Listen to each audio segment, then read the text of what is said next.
Hey guys, and welcome back to Serious Sam 3. Today we are going to be playing two community-made survival maps for this game to enter and also sort of promote a competition held by Seven Smoke Gaming, where you can win a copy of the upcoming Talos Principle DLC Road to Gehenna by trying to get first place in their competition by surviving as long as possible on either of these two maps, starting with the Messenger Islands. Those who have discovered the holiest mysteries of my garden may come to serve me as blessed messengers. You walk now in their abode. Be respectful, for their service is born from the love that transcends death, and their love is for you also. Now, anyone who's played the Talos Principle can probably recognize this level quite clearly, and they decided to make a survival map out of it, which is pretty cool. For the most part, this level is fairly self-explanatory, but I like to commentate on it anyway. The first couple of minutes, you'll just sort of be hanging around killing Gnars and just purple dudes and not really anything troublesome. But after a while, it does get quite tricky. Each of those globes basically contains a bunch of power-ups that unlocks as you progress through the level, like after 3 or something minutes. Like I think after 2 minutes, it'll unlock a laser gun and some other stuff, but it'll basically unlock when you actually need to have the weapon. Like right now, having a hammer and a gun is pretty much good enough. You start off with the assault rifle, 2 shotguns, the pistols, and the hammer. You don't get the whip thing, so you can't just use that to kill all the enemies, unfortunately, but it would also make the level a lot easier, I think, if you did get that. So, fortunately, that's not the case. But instead, we're just going to stay here for a while, just kill Gnars, have a good time, trying to avoid the shots from the purple dudes. One thing to note about survival mode is you will eventually just die. The main purpose of this is to just survive as long as possible. There's literally millions of enemies that will spawn in this level, opposed to the max of maybe 1,000 or something enemies in the main campaign. After a while, you will just get overwhelmed by enemies, so keep that in mind when you're trying to do this. And also keep in mind that there just isn't that much health and stuff available, just because you will just be in the same area for the entirety of the level. Now, as you may have seen, it said something along the lines of rocket launcher and laser gun have spawned. And that basically means that one of those circle globe thingies has now been opened and can now be basically explored to get their weapons out of. And in a second I will be running there. I'm just gonna clear out these remaining enemies first and slowly but surely just kill everything on the way there. One thing to note is that the geometry of this level is quite complicated. Like, there's a bunch of rocks and stuff, and the AI might not know how to deal with that very well, so you can use that to your advantage. Like, they can get a little bit stuck on it. They usually figure out where to go fairly quickly, but you can put a little bit more distance between you and the enemy. Also, another thing to note, which may be fairly self-explanatory, is that you don't want to jump off the stage, because then you will be dead. Fortunately, this also counts for the enemy, and sometimes you can get enemies to jump off. Now, after 3 minutes, it said for about 0.2 seconds that a blessed messenger of Elohim or something along those lines has spawned. And it actually spawns an extra dude who's going to help you out. It's the little robot dude from the Talos Principle with an assault rifle, and it's actually quite useful. I'm not sure if he's actually very good at killing things, and you can see him right there just sort of wandering around. He's just AI controlled, but I'm not sure if he's very good at killing things, but he stays alive for a really long time, and enemies try to attack him as well, so it's a little bit easier to survive that way, which is really nice. And it's also just a nice little detail for the map as well, because it just fits in with the Talos Principle really well, and I think that's just a nice little detail. But for now, the level is still fairly self-explanatory. You basically just want to stay away from the enemies. Just try to kill the kamikazes and try to kill most other things with the hammer, really, if you can, because the hammer is just really powerful. And it just takes care of a lot of enemies in one hit, and ranged enemies don't really do that much. Now, from this point on, after 4 minutes, it's going to spawn harpies. Fortunately, this is Serious Sam 3, so harpies basically do nothing ever, especially if you move at all. But even if you don't move, they're still pretty horrible and just worthless, really, so you don't have to worry about them too much. But after a while, they can get in the way slightly, especially when you start fighting a lot of enemies at once. But it is something you might just want to consider not even bothering to shoot at all and just run away from them, honestly, because the odds of them actually ever hitting you are just incredibly low. Like, the Blessed Messenger is still alive, and after 4 minutes this opens as well, so you can get the laser gun. I thought we actually got that early, but I guess we just got the rocket launch from that, but laser gun's pretty useful, especially against the clear skeletons that will spawn now, and also some of the other enemies, obviously, because the laser gun is just very powerful, but not especially necessary. We still have 50 rockets, which we haven't used at all, and it's just generally good enough to get rid of most things on the distance. We still have the shotgun as well. There's still a bunch of ammo just on the floor, which we haven't used, so there's still a lot of options available to us. Another good option, as I sort of alluded to before, is that you can actually just sort of run around the edge of the map, and enemies will sometimes just fall off, which I'm not really sure if this is very intended, and it's also not very sustainable either, but it is something you can do. So it is something that can generally keep you alive for a little bit longer. It will open up the pods as well eventually, and I guess that's a better word than circles or globes, but you will be able to get some stronger weapons. But the downside of it is that more and more enemies will just spawn on this level eventually, and it'll just get really dangerous if you don't start clearing them out soon. Obviously, the Blessed Messengers will help you out a little bit by taking off some of their fire, and they have a lot of health as well, but you need to be aware that there are just a lot of, like, more and more enemies just coming up. And even though you do have an extra ally, it's just not very good against enemies that just have so much health. And after a while, Knooms will appear as well, and it's just, they can't kill those. So, you know, you need to do at least something about them. But the Devastator opened up at the 6-minute mark, and that is very useful against some of the enemies here, especially the dudes that have the 2 rocket launchers on their sides, or just the red biomechanoids, or whatever, really. It's just a very powerful weapon, and it gets rid of those dudes very quickly, which is sort of the main danger here. Because you can walk around the edge of the map so easily, most enemies don't really do that much as long as you just keep running. As long as you just keep running, most of the enemies will just, they try to fire at you, but they will generally just miss. That red biomechanoid was very close, but again, it takes a while for them to fire, even when they spawn so close to you. And you have a lot of room to move as well, so you have to use that, just take advantage of the amount of space you have. Because there's just a lot of empty areas if you just run around in circles a lot, because the enemies will just try to chase you a lot. And you'll probably be okay if you just stay far away from them. You can see Gnar still running to the middle, which means there's still Blessed Messenger alive, which should give you just an idea of how strong these guys are in terms of health. They might not be able to kill that many enemies, but they put all the enemies into sort of the same location. That clear skeleton just lunged at me and then just fell off the stage because, you know, that just happens from time to time. And you just try to survive as long as possible. I should mention, and I probably should have mentioned this before, I don't play survival mode that much, so everything that I do here is just sort of, like, more on a whim, really. Like, I just, it's not really a mode that I play a lot, so there might be some strategies that I'm just missing entirely. But I'm fairly satisfied with the time I got in the end here. I should also mention this is post-commentary, because this kind of hard to speak and play like this at the same time.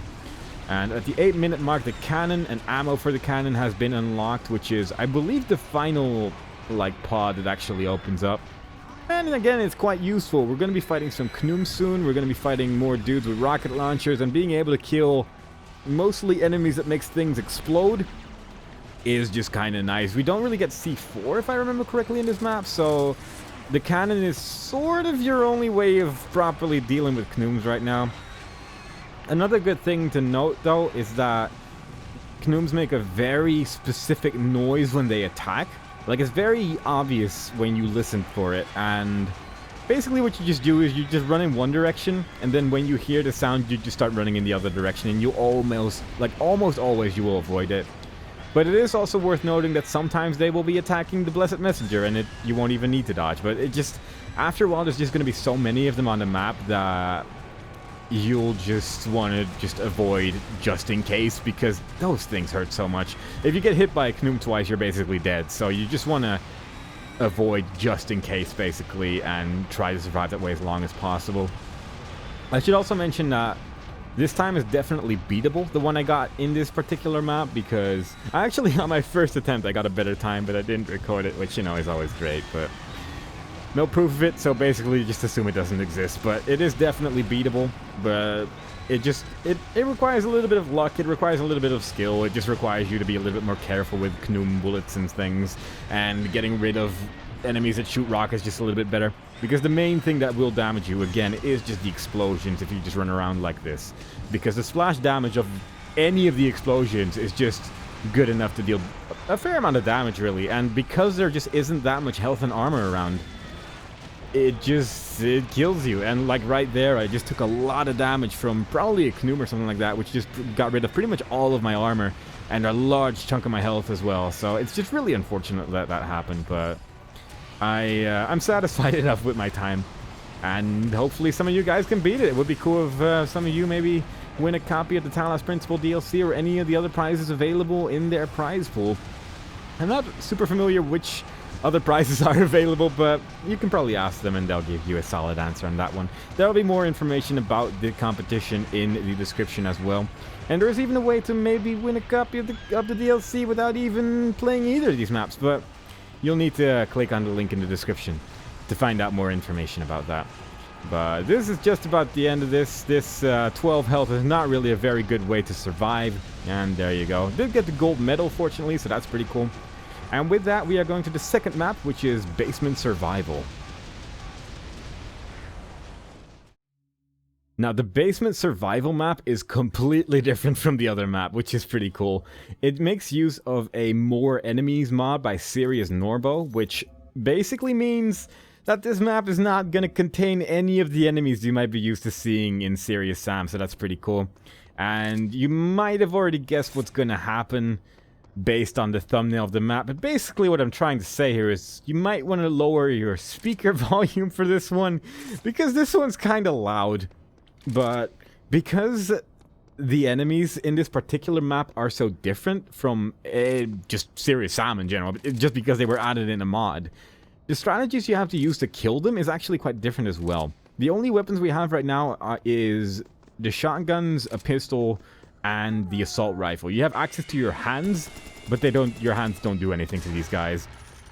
The main strategy I could come up with to survive as long as possible was to basically just run around a lot, and you can kind of softly hear the footsteps of the enemies. And the way the enemies work for the most part of this stage is that they walk for a while and then they stop walking again, and then they walk for a while and they stop walking. But when they get close, they will walk continuously. So when you hear something walk continuously, that's basically when you want to start looking around yourself, and you'll just know that one of the enemies is around you. And the main way I found to deal with them is basically shooting them about 20 times with the assault rifle, and then switching to the double-barreled shotgun and shooting them once, and that should generally kill them. There's a couple of different enemy types. I should mention I'm not familiar with Five Nights at Freddy pretty much. I played the first one for about 20 minutes, and then I got bored of it, so I never really... I don't know what the names of the enemies are, but the bunny and, for as far as I can tell, either like a chicken or a duck or whatever it is, the yellow one, they seem to be fairly similar. They just run towards you as quickly as possible, and they just try to attack you. Then there's the bear, which is also fairly similar, but I think it deals more damage. I'm not sure if it has more health, but I'm pretty sure it deals slightly more damage than the other two. Then there's the fox. Also, this is a nice little detail with the slab and everything. But then there's the fox with the hook on the hand, who actually works a little bit differently, who just sort of charges...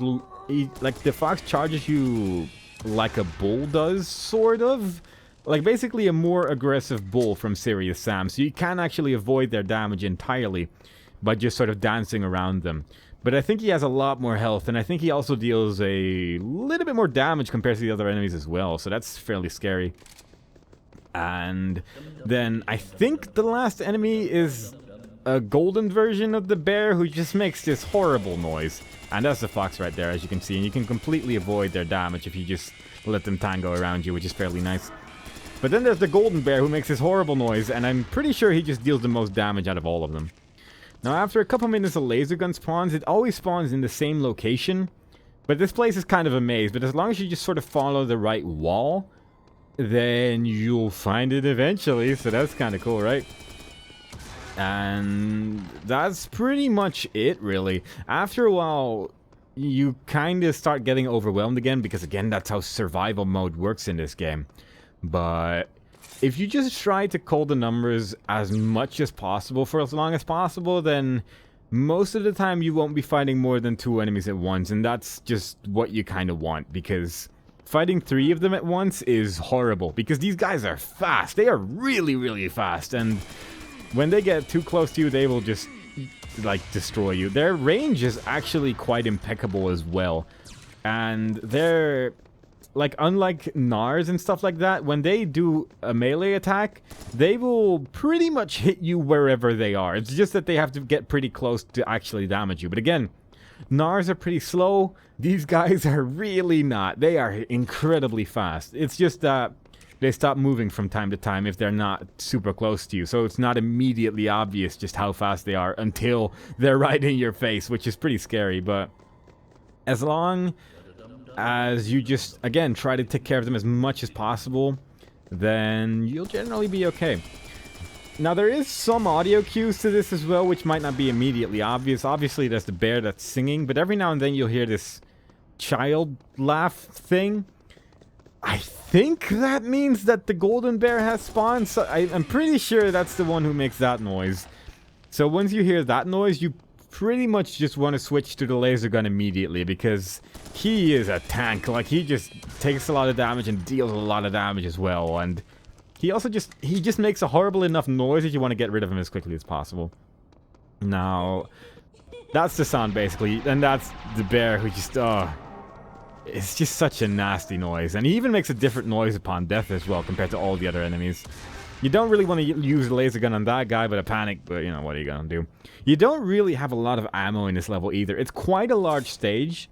It is, I think, a modified version of the basement from the second campaign level, if I remember correctly. But it is basically just a pretty large basement, and there is a lot of ammo pickups available, and a lot of armor, and a lot of health just everywhere. But it is kind of a maze. And it is very easy to just lose sight on where, like, lose track of where you are and forget to pick up armor, health, ammo, anything really, just all over the place. And I think I might be able to have made use of the shotgun a little bit better, maybe, but I'm not sure if it's possible. Like, I genuinely don't know, but I got to this time and I just couldn't beat it anymore, so I just figured this is probably good enough, right?